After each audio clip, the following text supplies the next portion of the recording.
Okay, we're doing the set and the go for this one. So notice we're skipping the top ones until later. We'll do those in class. So looking first at number 5 and 6, these are exterior angles. We know that the exterior angle is equal to the sum of the remote interiors. So let's set up these equations and solve.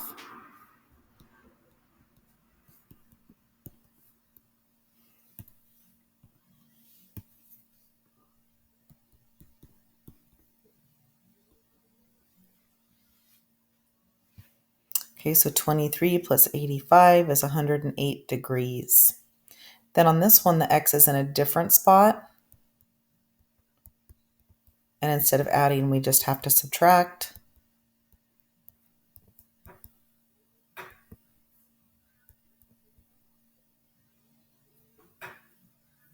And we get 48 degrees. So exterior angle is equal to the sum of the remote interiors. Right, on this one, we're just going to identify the relationship and then solve for it. So just by glancing at it, do you see how this angle looks like it's less than 90 and this one looks like it's greater than 90? So you got it. These are going to be supplementary, but here's what actually is happening. This 115 is a linear pair to this one. So if we do 180 minus 115, we get 65 for this one. And then do you see that this angle is corresponding to this angle? Here's the parallel lines cut by the transversal.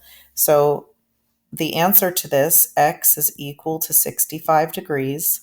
And the reason we would put is linear pair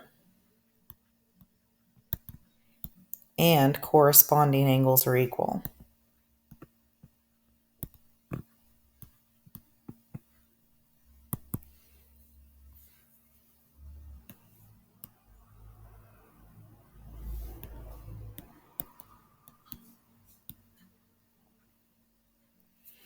Okay, over here, again, we kind of have to do some jumping to see what this would be, but this 2x plus 7, do you see how it's a vertical angle to this one? So that means the other side is 2x plus 7. And then this guy is a corresponding angle to here. So we're using vertical angles are equal and corresponding angles are equal.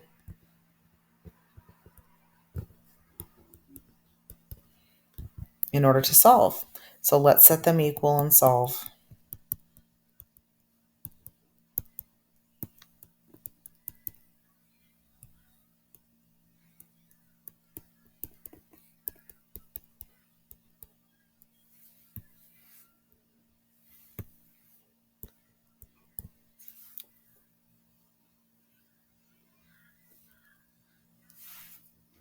Notice I'm putting degrees as the units on these. All right, the next ones are proofs, just like we just did on the recent quiz or on the sub day last week. So let's go ahead and get ready for our proof with statement and reasons.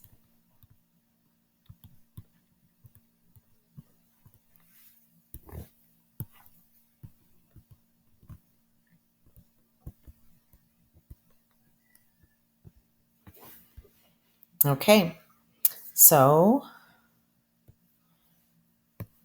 y is the midpoint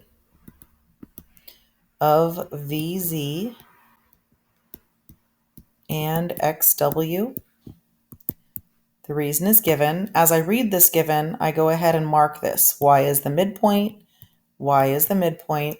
So it gives me those two equal sides. So now I can say VY is congruent to ZY by definition of midpoint. And Y or WY is congruent to XY also by definition of midpoint. Okay, I just need one more thing to be true in order to make these triangles congruent. So do you see those vertical angles staring at us? So angle ZYX is congruent to angle VYW. And that's going to be vertical angles are equal. So now we have enough for congruency by side angle side. So VYW. Actually, we can just use the same triangle names as we just did for the angles. Okay, so we're going to say this is by side angle side. Double check. I said triangle congruency right here. Was that what I was trying to prove? Oh, VYW, ZXY. Technically, we should write the proof statement exactly as they gave it to us up here. I just wrote it in reverse, but I did use the same corresponding pieces. Okay, next, start with the givens.